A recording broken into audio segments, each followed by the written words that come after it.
Salut ma Happy Family, j'espère que vous allez tous super bien, en tout cas moi ça va. Aujourd'hui je vous retrouve dans une nouvelle vidéo qui sera une vidéo update de ma routine capillaire. Je sais ça fait hyper longtemps que j'ai pas fait de vidéo routine capillaire, cheveux en gros, mais ma routine capillaire que je vous montrais dans des vidéos il y a 1 ou 2 ans n'est vraiment plus la même. Et franchement ça me désole un peu de continuer de vous montrer ça alors que ce n'est vraiment plus ce que je fais. Donc aujourd'hui je vous retrouve avec ma routine capillaire du moment. Ça fait à peu près 6 à 7 mois que j'utilise cette routine capillaire là.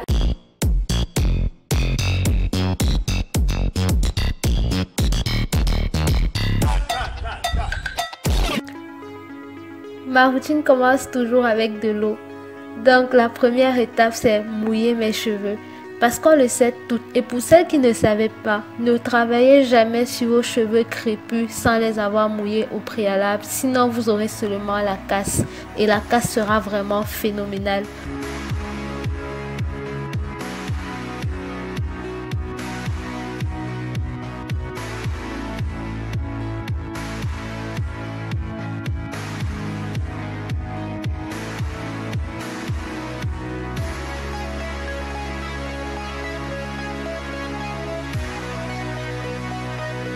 Ensuite, je fais un pré-pou. Le pré-pou va en fait me permettre de bien préparer mes cheveux au shampoing. C'est une étape que je ne fais pas tout le temps. Je la fais peut-être 2 fois par mois ou 3 fois par mois. Franchement, c'est quand j'ai le temps que je fais ça. Et j'utilise un mélange hyper simple. C'est du lait de coco. Le lait de coco va me ramener la force, la brillance et la douceur. Et j'ajoute de l'huile d'olive pour faciliter le démêlage plus tard et aussi limiter l'effet de sécheresse que le lait de coco pourrait avoir sur mes cheveux. Ensuite, je sépare mes cheveux en 4 portions parce que moi, je travaille toujours par portion. Ça dépend de vous. Vous pouvez travailler en 6 portions, 8 portions en fonction de la longueur de vos cheveux. 2 portions même, ça dépend vraiment de tout un chacun. J'applique le mélange mèche par mèche et je laisse poser 3 heures au minimum.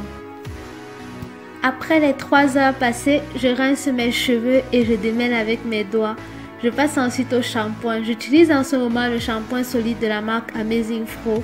Et ça fait un bon moment que j'utilise essentiellement les shampoings solides de toutes les marques, pas spécialement cette marque-là. Parce que je trouve que les shampoings solides lavent super bien les cheveux. Ils lavent les cheveux en douceur lorsqu'ils ont de bonnes compositions. Ils sont économiques et ce shampoing si particulièrement me permet même de ne plus utiliser d'après-shampoing parce que mes cheveux sont tout doux après et le démêlage est vraiment facile avec lui. À chaque fois que j'ai lavé et démêlé une portion, je sécurise en faisant une tresse ou des twists. C'est à vous de voir. Et ensuite je passe au masque. Pour mon masque, j'ai pris une mangue pour apporter la douceur, faciliter le démêlage et la mangue est aussi connue pour lutter contre les pellicules. Ensuite, j'ai pris un jaune d'œuf pour fortifier mes cheveux. C'est vrai que les protéines qui sont contenues dans le jaune d'œuf sont grosses et ne pénètrent pas la fibre capillaire, mais moi je trouve que le jaune d'œuf rapporte un plus dans mes masques et ça rapporte beaucoup plus de force à mes cheveux.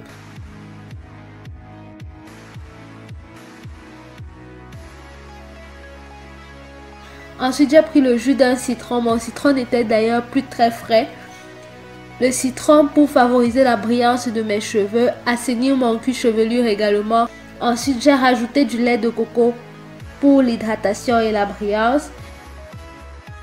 J'ai ajouté du miel pour son côté antibactérien principalement et aussi le côté émollient. Et j'ai rajouté de l'huile de chanvre pour réveiller un peu mes cheveux tout fatigués.